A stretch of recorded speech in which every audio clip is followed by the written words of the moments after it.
रामकृष्ण हरी मंडळी.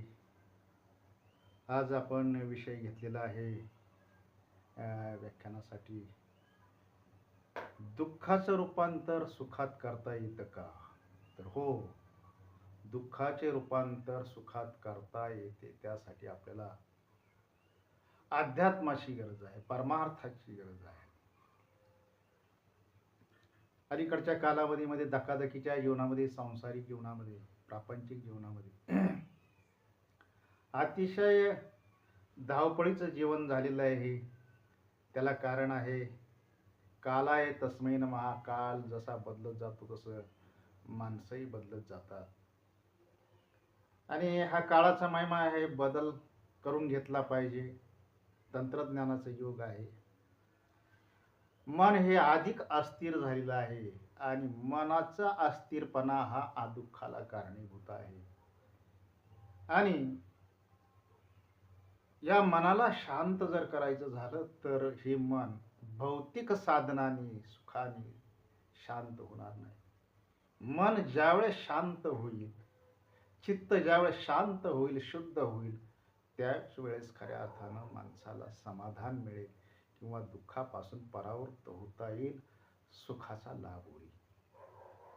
परंतु मग ह्या मनाला शांत कसं करायचं? त्यासाठी नामचिंतन करावं लागेल. भगवंताच्या चिंतनाशिवाय मन शांत होत नाही. मन कुठं शांत होत नाही? भगवंताच्या चरणी, संतांच्या चरणी माणसाचं मन हे शांत होतं. आणि म्हणून त्या भगवंताचं चिंतन केलं पाहिजे.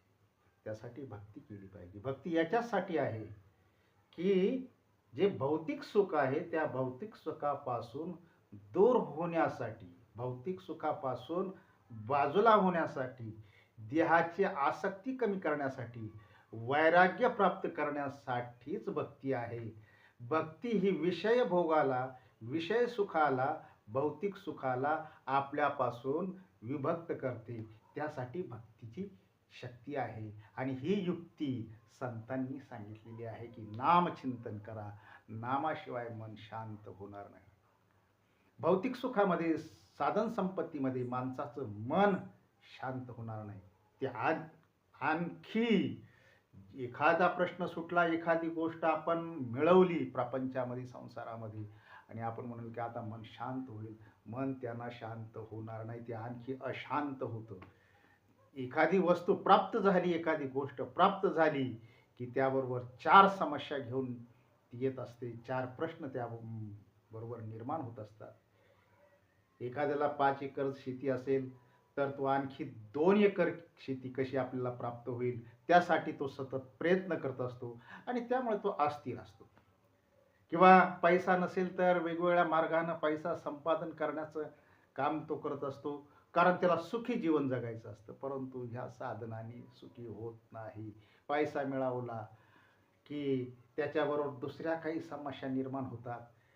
पैसा बँकेमध्ये टाकलेला आहे, एखाद्याला 50 लाख रुपये मिळाले असतील, व्यवसायातून मिळाले असतील, नोकरीतून मिळाले असतील, मग तो चैनशीर बसू शकत नाही.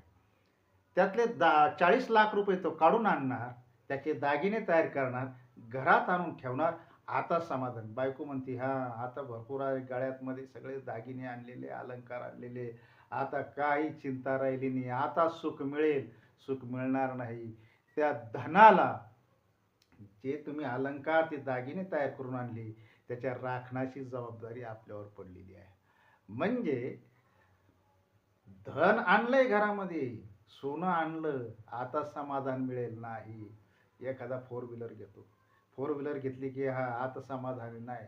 लोक सांगतात की ह्या कंपनीची नव्हती घ्यायला पाहिजे, दुसऱ्या कंपनीची घ्यायला पाहिजे होती, त्याला आवरेज जास्त आहे, तो आणखी अस्थिर होत जातो.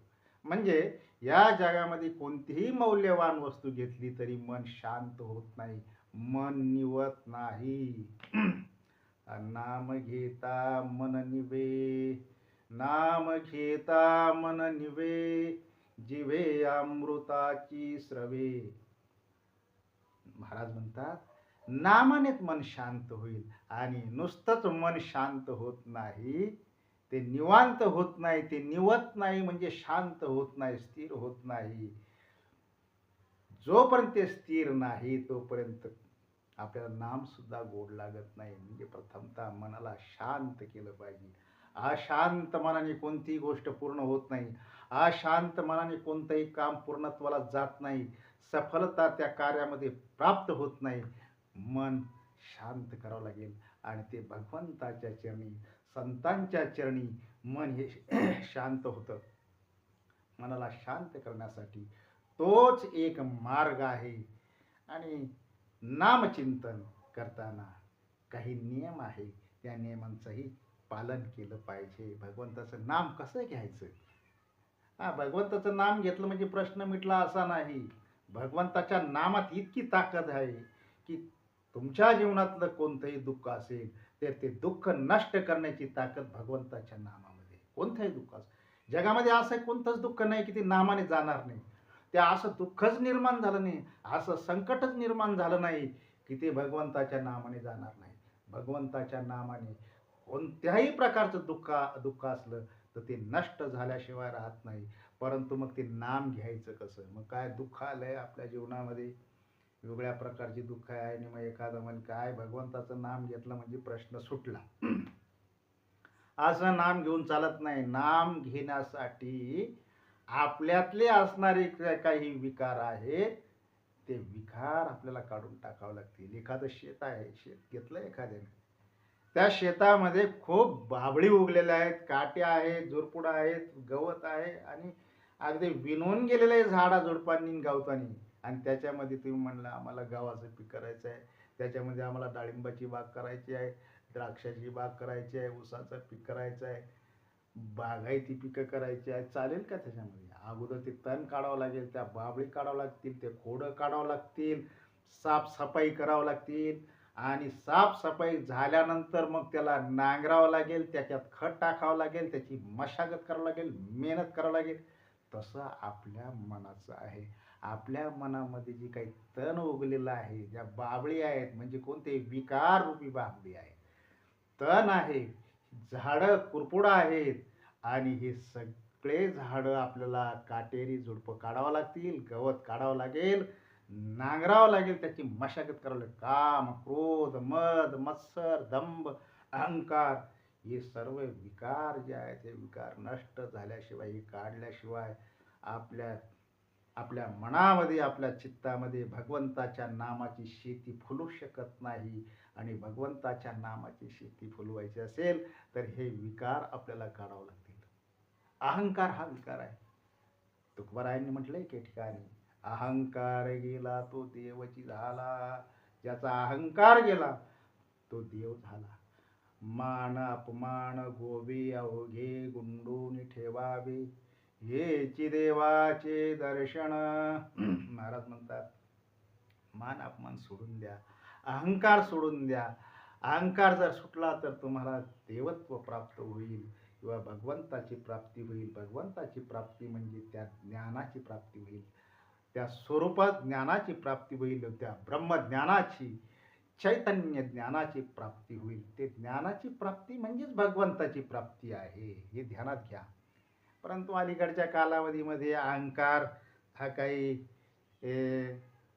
जाणारी गोष्ट नाही. प्रत्येकाला अहंकार आहे. प्रत्येकाला असं वाटतं की मला हे मिळावं, आपली पब्लिसिटी व्हावी, आपण प्रकाश झोतामध्ये यावं, असं प्रत्येकाला वाटतं. आणि प्रत्येकाला वेगवेगळ्या क्षेत्रामध्ये वेगवेगळा अहंकार आहे. कुणाला पैशाचा अहंकार आहे, कुणाला शेतीचा अहंकार आहे.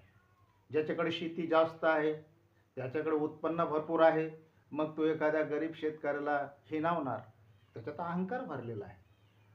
मुद्दाम विचारणार त्याला, मग किती झाली ज्वारी, किती झाली बाजरी, गहू किती झाला, मुद्दाम त्याला. कारण याच्याकडे 100-200 पोते धान्य उत्पन्न होतं. मग त्या गरीबाला विचारणार की तुला किती झालं. मग त्याला त्या धान्याचा, त्या शेतीचा, त्या पैशाचा, त्या व्यवसायाचा, त्या नोकरीचा काय झालेला आहे? अहंकार झालेला आहे.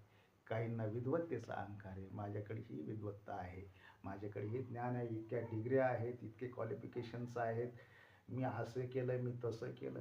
अहंकार भरलेला, अगदी टाचून अहंकार भरलेला असतो प्रत्येकामध्ये. मग तो धनाचा असेल, पैशाचा असेल, शिक्षणाचा असेल, पदाचा असेल. आणि या अहंकाराने ते हुरळून गेलेले असतात. काहींना तर अहंकार असा असतो की एखादा त्यांच्या नात्यातला माणूस जर वरच्या पदावर असेल, मोठा नेता असेल, मोठा अधिकारी असेल किंवा मोठा व्यावसायिक असेल, मोठा कोणी आणखीन उद्योगपती असेल, तर त्यांना त्याचा अहंकार होतो की ते सांगतात, अहंकाराने सांगतात, हो ते अमुक अमुक, ते आमचे आमचे अमुक अमुक लागतात, असं ते सांगतात. म्हणजे काय, की त्यांना तो अहंकार झालेला आहे. यामध्ये उदाहरण जर पाहायचं झालं, की त्या माणसाबरोबर ते संबंध जोडतात, नातं जोडतात. नातं दूरचं असतं पहा. कुणीतरी मावशीच्या दीराचा, बहिणीचा कुणीतरी तो नातेवाईक दूरचा असतो. परंतु तो मोठ्या पदावर असल्यामुळे मग आपण म्हणतो, "हां, तो आमची जवळची नातेवाईक आहे." कारण का? संबंध जोडला, नातं जोडलं.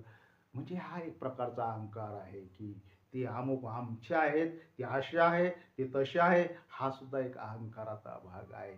हा संपूर्ण अहंकार गेला पाहिजे. कारण अहंकाराने माणसाचा अहंकार असेल किंवा हे षडविकार जर असेल, इच्छा, वासना, तृष्णा, कल्पना, तितिक्षा ही माणसाला मागे आणणारी आहे. आणि म्हणून हे खोडं काढावं लागतील.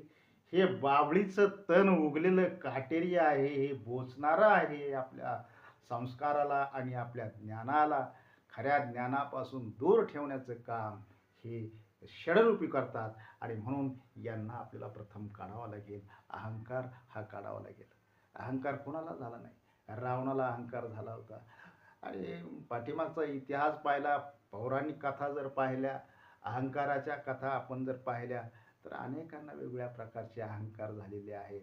आणि त्या अहंकारांना ते लयाला गेलेले आहे. म्हणजे आपल्याला आपल्यातील पहिला अहंकार काढावा लागेल. आपलं उदाहरण द्यायचं झालं तर आपल्या आळंदीला मुलं शिक्षण घ्यायला जातात. त्या ठिकाणी माधुकरी मागावी लागते पहा. माधुकरी मागायची. घरी कोट्याधीश असतो तो मुलगा. घरी कोट्याधीश असतो, लखोपती असतो, परंतु शिक्षण घ्यायला ज्यावेळेस जातो त्यावेळेस त्या ठिकाणी लीनता घ्यावी लागते. अहंकार सोडून द्यावा लागतो. मी कोणी नाही, मी साधा आहे, वारकरी आहे. मी पांडुरंगाचा भक्त आहे. मी तुकोबारायांचा, ज्ञानोबा माऊलीचा वारकरी आहे. मी साधा माणूस आहे.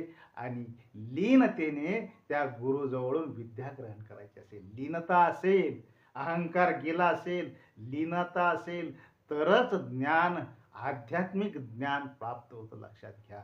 तेव्हा तिथं माधुकरी मागावं लागते. माधुकरी म्हणजे काय? लीनता आहे. लीनता आहे, त्यामध्ये अहंकार गेलेला आहे. अहंकाराचा पूर्ण नाश झालेला आहे.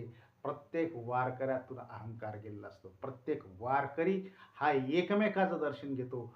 पंढरीच्या लोका नाही अभिमान. पंढरीच्या लोकाला पंढरीचा जो वारकरी आहे त्याला अभिमान नाही. तो कोणाच्या पायाला लवतो हो. पांडुरंगाचं माऊली म्हणून नाव घेतो हो. माऊली, माऊली, माऊली, माऊली. दिंडीत गेला म्हणजे माऊली, माऊली, माऊली म्हणतो. लीनता आहे. फार सुंदर संस्कार आहेत वारकऱ्याचे. लक्षात घ्या. लीनतेने. त्याचं एक महत्त्वाचं उदाहरण आपण पाहूया. एकदा असंच जपानमध्ये रवींद्रनाथ टागोर यांची व्याख्यानमाला होती. मला वाटतं व्याख्यानमाला 7-9 दिवसाची काय असेल, मला एवढं माझ्या लक्षात नाही. परंतु ती व्याख्यानमालेला एक व्यक्ती रोज यायची पहा. ते व्याख्यान ऐकण्यासाठी यायची. आणि आल्यानंतर अंगावरती अगदी हलके कपडे, अगदी साधे कपडे, काही ठिकाणी फाटलेले थोडेसे, अशा स्वरूपामध्ये ती व्यक्ती यायची. सगळ्यात पाठीमागे बसायची.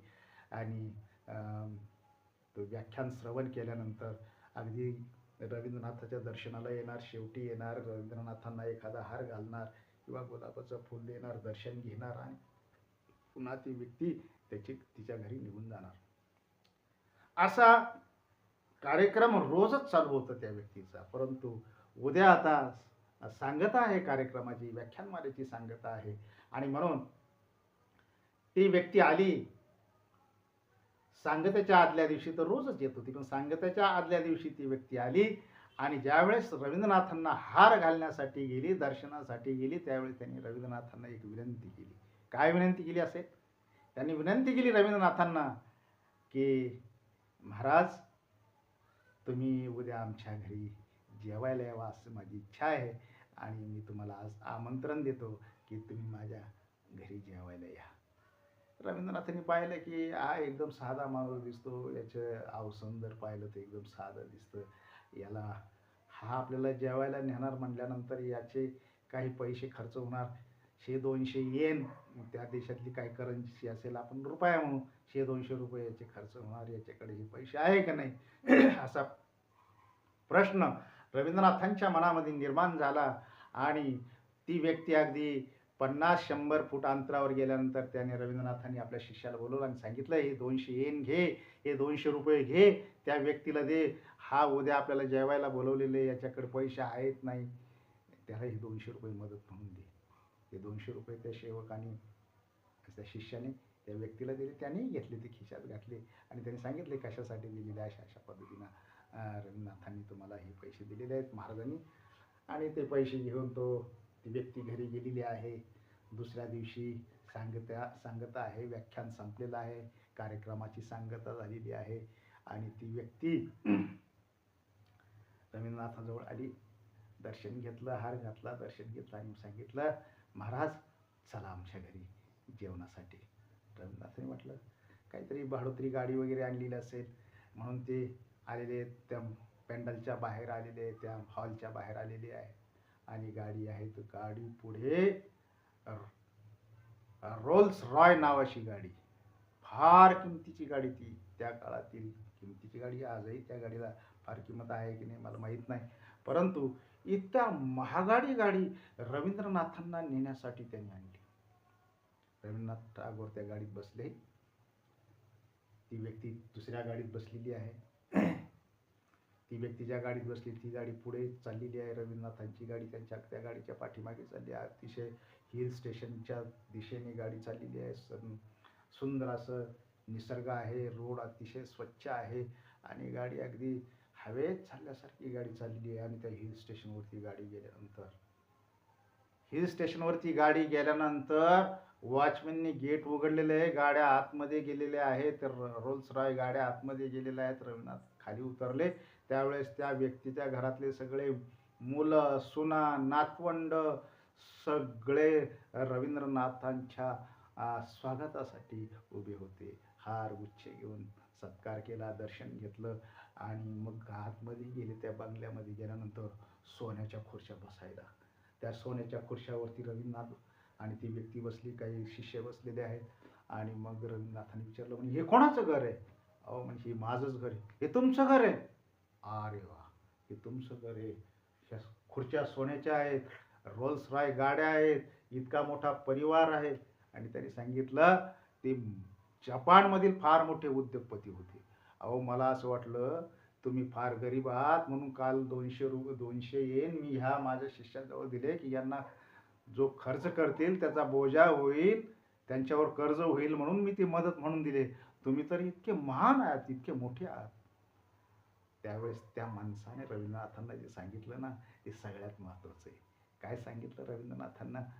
त्या उद्योगपतीने त्यांनी सांगितलं, महाराज तुमचं प्रवचन, तुमचं ज्ञान ऐकून माझं आध्यात्मिक ज्ञान असं वाढलं, मला कळालं आपण कसं राहिलं पाहिजे, काय केलं पाहिजे, याचं आत्मज्ञान मला झालं. ही जी धनसंपत्ती आहे ना, ही धनसंपत्ती आपल्याकडून तिचं रक्षण करून घेते, यासाठी ही धनसंपत्ती आहे. आणि मला खऱ्या ज्ञानाचा बोध झाला आणि हे आत्मज्ञान लीनतेनं, अहंकाररहित मन जर असेल, विकाररहित मन जर असेल, मनामध्ये कोणत्याही प्रकारचे विकार नको आहे. भगवंताची भक्ती करताना मनात विकार नको आहे, मन विषयात रमलेलं नको आहे, भगवंतावर निष्ठा पाहिजे, श्रद्धा पाहिजे, विशेष अशा प्रकारचं भगवंतावरती प्रेम पाहिजे. आणि जी व्यक्ती ज्ञान सांगते त्याच्या शब्दावरती विश्वास पाहिजे. आणि ह्या ज्या गोष्टी ज्या वेळेस आपल्यात असतात त्यावेळेस आपल्याला आत्मज्ञान प्राप्त होतं. आणि हे आत्मज्ञानच आपल्याला खऱ्या अर्थानं दुःखातून मुक्त करू शकतं. त्याचबरोबर अहंकार तर गेलाच पाहिजे, काम क्रोध नष्ट झाले पाहिजे, विषय गेले पाहिजे. आणि त्याबरोबर समाजसेवा केली पाहिजे, भूतदया असली पाहिजे. भूतदया, त्यासाठी आपल्यामध्ये समदर्शन स्थिती प्राप्त झाली पाहिजे. आता ही समदर्शन स्थिती म्हणजे काय आहे की ह्या संपूर्ण विश्वाचा निर्माता एक आहे, तो वेगवेगळ्या नावानं प्रकट झालेला आहे, तो एकच आहे. ह्या संपूर्ण विश्वाला निर्माण करणारी एक शक्ती आहे, एक एनर्जी आहे. तिला ईश्वर म्हणतात, तिला भगवंत म्हणतात, अनेक नावानं. आणि ह्या संपूर्ण विश्वाचा जो निर्माता आहे त्यानंही संपूर्ण विश्व निर्माण केलं, मनुष्यालाही निर्माण केलं, प्राण्यालाही निर्माण केलं आणि पंचमहाभूतांनाही निर्माण केलं. सर्व तत्व, सगळे एलिमेंट्स, कंपाऊंड, ऑल थिंग्स, ही सगळ्या वस्तू त्या भगवंतानं निर्माण केलेल्या आहे. आणि आपण सर्व एक आहोत याची अनुभूती जेव्हा येते त्यावेळेस समदर्शन स्थिती प्राप्त होते. आणि समदर्शन स्थिती एकदा प्राप्त झाली की एकत्व, समत्व, बंधुत्व हे आपोआप वाढतं. लक्षात ठेवा, आपण कुणाच तरी ऋण देणं आहे, आपल्यावरती समाजाचं ऋण आहे, आपल्यावरती देशाचं ऋण आहे, आईवडिलांचं ऋण आहे, याचं भान प्रत्येकाला पाहिजे. आणि चांगले कर्म केले पाहिजे. चांगले कर्म ही भक्तीच आहे. ज्ञान, योग, याग, कर्म हे जे आहे हे भगवंत प्राप्तीचे मार्ग आहेत. भक्ती हे भगवंताच्या प्राप्तीचे मार्ग आहेत. सतयुगामध्ये माणसाला आयुष्य 1,00,000 वर्षाचं होतं. 1,00,000 वर्ष म्हणजे एकावरती 5 शून्य. त्या युगामध्ये ध्यानानं भगवंताची प्राप्ती करता येत होती. कशाने प्राप्ती करता येत होती? ध्यान करायचे, ध्यानानं ध्यान करत बसायचं, ध्यानाने भगवंताची प्राप्ती, त्या ज्ञानाची प्राप्ती व्हायची. त्रेतायुगामध्ये यज्ञानं भगवंताची प्राप्ती व्हायची, यज्ञ करायची, याग यज्ञ करावं लागायचे. त्यावेळेस 1 शून्य गेला, त्या 5 शून्यावरचं 4 शून्य राहिले, म्हणजे किती झाले? 10,000 वर्षाचं आयुष्य त्रेतायुगात होतं. त्यावेळेस यज्ञ करायचा आणि भगवंताची प्राप्ती करायची. त्याच्यानंतर द्वापार युग आलं, भगवान श्रीकृष्णचं युग आहे. या द्वापार युगामध्ये 1 शून्य गेला, 1,000 वर्ष राहिले. 1,000 वर्ष होती मनुष्याला आयुष्य, 1,000 वर्षाचं आयुष्य होतं. मग 14 वर्षे, 15 वर्षे, 21 वर्षे अशी तपश्चर्या करता यायची. त्यामुळं आयुर्मान मोठं होतं, ह्या गोष्टी शक्य होत्या. त्यातला 1 शून्य गेला कलियुगामध्ये. त्या 1,000तला 1 शून्य गेला. किती शून्य राहिले?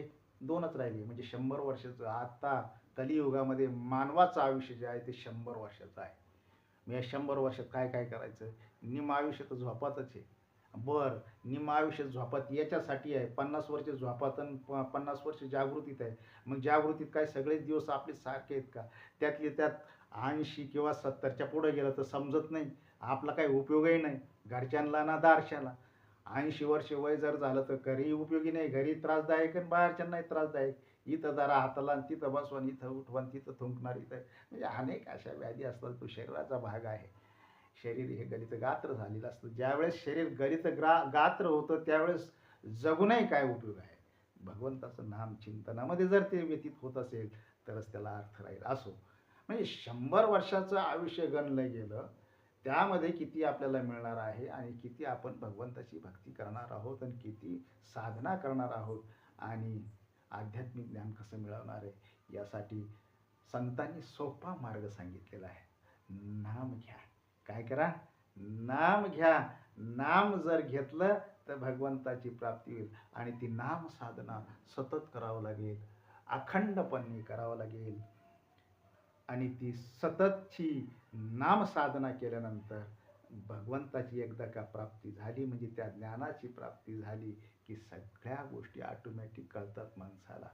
म्हणजे हे भाग झाला. संतांनी हा मार्ग भक्तीचा सांगितलेला आहे.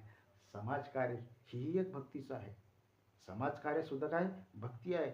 भूतदया ही भक्तीच आहे. अहो, सगळ्यांमध्ये परमेश्वर आहे.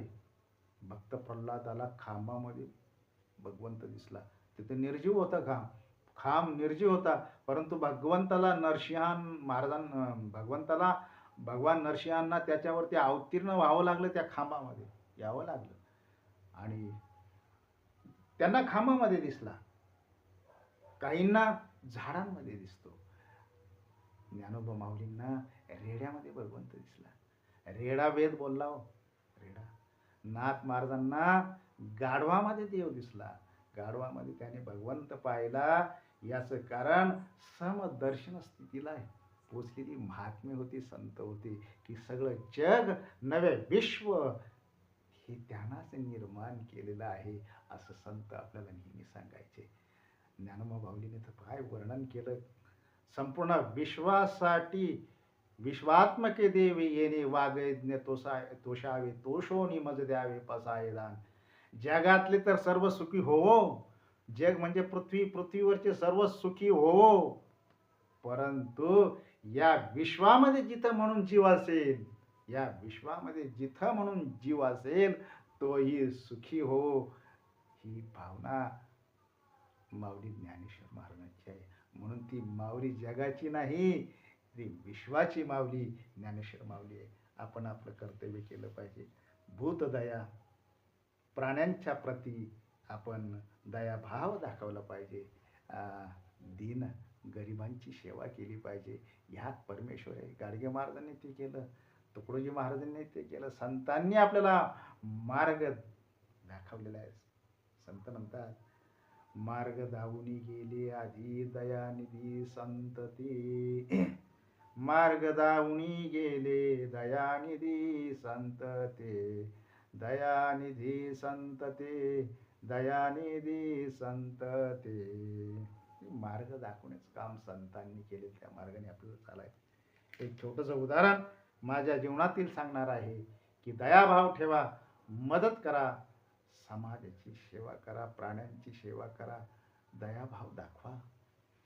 आणि हा भाव हृदयात तयार होत असतो. तो भाव हृदयात तयार होऊ द्या आणि तो भक्तीने निर्माण होतो. भक्तीनेच तो पाझर फुटतो. लक्षात घ्या, भगवंताच्या नामचिंतनाने. मी कॉलेजला होतो कॉलेजला असताना BScला होतो मी. त्या कालखंडामध्ये कॉलेज गावापासून 15 किलोमीटर होतं. प्रॅक्टिकलला जावं लागायचं आणि प्रॅक्टिकलला जाताना मग सायकल असायची. सायकल कधी पंक्चर व्हायची, वेळेवर जाणं व्हायचं नाही, प्रॅक्टिकल सुरू व्हायचं आणि कधी कधी मग बोलणे खावं लागायचे प्राध्यापकांचे. आणि म्हणून मग STचा पास काढायचो. तर सर्वसाधारणतः 15 किलोमीटर जाण्यासाठी त्या काळामध्ये STचा पास सर्वसाधारणतः 1987, 86, 87, 88च्या दरम्यानची गोष्ट आहे, 40 रुपये लागायचे. पास काढण्यासाठी 40 रुपये. माझ्याकडे 40 रुपये खिशात होते. आणि संध्याकाळच्या वेळेस थोडंसं अभ्यास करण्याच्या अगोदर थोडंसं मित्रांमध्ये जाऊन बसायचं. त्यावेळेस काही मोबाईलचा जमाना नव्हता, घरामध्ये रेडिओसुद्धा नव्हता, रेडिओ घेण्याची सुद्धा ऐपत नव्हती, TV तर नव्हताच. TV नव्हता, घरामध्ये रेडिओ नव्हता, मोबाईलचं नावसुद्धा नव्हतं. आता काय प्रत्येकाकडे मोबाईल असल्यामुळे गप्पा छप्पा मारण्याचं काही काम राहिले. माणसं गप्पा मोबाईलवरच मारतात, चॅटिंग करत असतात. असं तो भाग वेगळा आहे, त्याचं चिंतन वेगळं आहे. म्हणजे हे काही साधनं नसल्यामुळे मग मित्र अगदी एखाद्या पारावरती म्हणा, एखाद्या ठिकाणी सार्वजनिक ठिकाणी समवयस्क मित्र बसायचे, आम्ही बसायचो. आणि म्हणून मी एक दिवस जेवण केलं आणि 9, 9:30ला आपण मित्रांमध्ये गप्पा मारण्यासाठी चला 10 अर्धा 1 तास गप्पा मारायच्या नंतर अभ्यासाला बसू, असं या धोरणाने मी घरातून बाहेर पडलो. आणि जाताना रस्त्याने जाताना एक घर होतं, त्या घरी मी नेहमी विचारायचं त्यांना, झालं की जेवण, काय बसले का, झोपले का, असं विचारायचं. आणि म्हणून त्या दिवशी मी त्यांना सहज विचारलं, दाजी झालं का जेवण. दाजीने काही होकार दिला नाही किंवा आवाज नाही आला. त्या घरातून खूप युवाचा घर होतं आणि आवाज आला नाही. म्हणून मी सहज गेलो. त्या घराला दरवाजासुद्धा अगदी बारदाण्याचा असा दरवाजा होता, बारदाना टाकलेला असायचा, हवा येऊन येऊन बारदाना त्या कोपीला. मग तो बारदाना असं बाजूला केला, पाहिलं तर सगळे झोपलेले आणि दाजी बसलेले आहेत. का हो दाजी, काय भानगडी, आज स्वयंपाक भानगडी. आता त्यांचं अगदी 10-11 वाजेपर्यंत स्वयंपाक वगैरे जेवणं चालायचे. मग त्यांनी मला सांगितली परिस्थिती, की म्हणे काय म्हणे, आज सरपणच विकलं नाही म्हणे, त्याच्यामुळे पैसे काय आले नाही. रोज सरपण तोडायचे, सरपणाची मुळी तयार करायची, ती मुळी विकायची. विकल्यानंतर बाजरी तांदूळ काय असेल धान्य ते आणायचं, नंतर ते दळून आणायचं, नंतर मग स्वयंपाक व्हायचा. फार कष्टाचं जीवन, फार हलाखीचं जीवन. आणि माझ्या खिशात 40 रुपये होते पासाचे. मला दुसऱ्या दिवशी पास काढायचा होता. परंतु ती परिस्थिती आणि हे लहान लहान मुलं उपाशी झोपल्यानंतर मी म्हटलं हे उपाशी नाही झोपू शकत हो, चांगलं नाही आहे. मग मी ते 40 रुपये काढले आणि दाजीच्या हातावर ठेवले आणि त्यांना सांगितलं, दाजी हे 40 रुपये घ्या आणि दुकानात जा, ज्वारी घ्या, बाजरी घ्या, तुम्ही जे घ्या आणताय, ज्वारी घ्या, बाजरी घ्या आणि तांदूळ आणा काही, आणि या मुलांना स्वयंपाक करा, यांना जेव घाला, उपाशी झोपू नका. हे पासाचे पैसे आहे, मी सायकलीवर जाईल, पण तुम्ही उपाशी झोपू नका. म्हणजे हे समाधान आहे, हे मनाला समाधान आहे, ही भक्ती आहे, ही खरी भक्ती आहे. दुसऱ्याला मदत करणं, दुसऱ्याला राम नाम चिंतन तर कराच, ते तर सतत हृदयात चालू द्या, परंतु ह्या गरिबांना मदत करा, उपाशी झोपू देऊ नका कोणाला. आणि म्हणून प्राणी जे असेल किंवा कोणी असेल तर त्यांच्या संदर्भामध्ये भूतदया ही माणसाने ठेवली पाहिजे. आणि ही खरी भक्ती आहे, भगवंताची भक्ती हीच खरी भक्ती आहे. नामचिंतन तर आहेच, नामचिंतनानं तर ध्यान लागून जातं राजा हो. आणि म्हणून हाही एक भक्तीचा मार्ग आहे. समाजसेवा ही एक प्रकारची भक्ती आहे. आपल्यातले दुर्गुण काढणं भक्तीचं आहे, सद्गुण स्वीकारणं भक्तीचं आहे, नामचिंतन करणं भक्तीचं आहे, आणि समाजाची सेवा करणं, प्राण्यांची सेवा करणं ही भक्तीच आहे. आणि म्हणून आजचं व्याख्यान जे आहे या ठिकाणी आपण संपूया. थोडक्यात काय तर आपल्यातले विकार काढून टाका, समाजाची सेवा करा, भूतदया प्राण्यांवरती दया करा, आणि भगवंताचं नाम चिंतन करा, पांडुरंगाचं भगवंताचं चिंतन करा. त्यानं मन समाधान होईल. मन शांत झालं की मग मात्र दुःख थांबणार नाही, आनंदच आनंद असेल. रामकृष्ण हरी.